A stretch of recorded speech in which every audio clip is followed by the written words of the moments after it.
श्रद्धा की जगह पर आस्था का जनसैलाब, लेकिन कुछ असामाजिक तत्व इस पवित्र यात्रा की मर्यादा को ठेस पहुंचाने की कोशिश में लगे हैं। देवभूमि उत्तराखंड के दौरे पर पहुंचे हरियाणा के सीएम नायब सिंह सैनी ने साफ कर दिया कि कांवड़ यात्रा की आड़ में शरारत करने वालों को बख्शा नहीं जाएगा।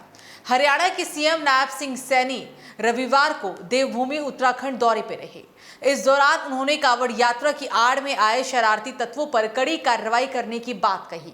सीएम सैनी ने उत्तराखंड प्रशासन के साथ बैठक कर सुरक्षा व्यवस्था का जायजा लिया और साफ शब्दों में कहा कि आस्था के साथ इस महासंगम में कोई भी कानून तोड़ने वाला नहीं बच पाएगा।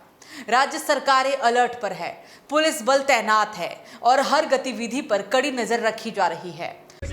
मैं बधाई भी देना चाहूँगा हमारे पुष्कर सिंह धामी जी को, यहाँ के बहुत ही लोकप्रिय जो मुख्यमंत्री हैं, जो जन जन से जुड़े हुए हैं और जो उत्तराखंड को एक विकास की आदरणीय मोदी जी के नेतृत्व में दिशा देने का काम गति से कर रहे हैं। बहुत अच्छा काम पुष्कर सिंह धामी कर रहे हैं और हर जन को साथ लेकर के नई नई योजनाएं, नए नए इंसेंटिव युवाओं के लिए, महिलाओं के लिए, बुजुर्गों के लिए और उत्तराखंड के इंफ्रास्ट्रक्चर को मजबूत करने के लिए पुष्कर सिंह धामी दिन रात वो इसको आगे बढ़ाने में लगे हुए हैं।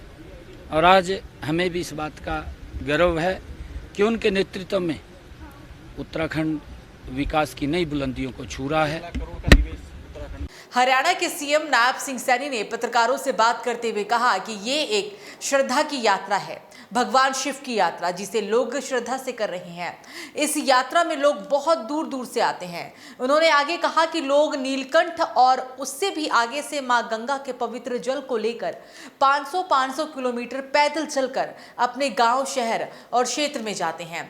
लेकिन अगर इसकी आड़ में कोई शरारती तत्व यात्रा में विघ्न डालने की कोशिश करता है तो उसके खिलाफ सख्त कार्रवाई भी हुई।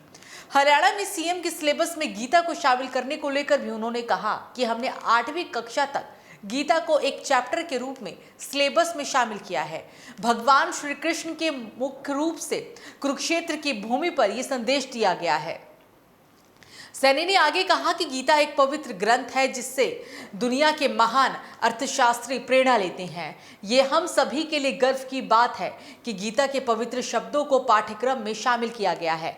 ढोंगी बाबाओं को पकड़ने के लिए ऑपरेशन कालनेमी चलाए जाने पर सीएम ने कहा कि ऐसे तत्व जो समाज के अंदर अव्यवस्था पैदा करते हैं और समाज को तोड़ने का काम करते हैं, उनका समाज में कोई भी स्थान नहीं होता है। उनके खिलाफ कार्रवाई करनी चाहिए। अगर हमारे यहाँ भी ऐसे कोई व्यक्ति दिखाई देते हैं तो उनके खिलाफ सख्त कार्रवाई होगी।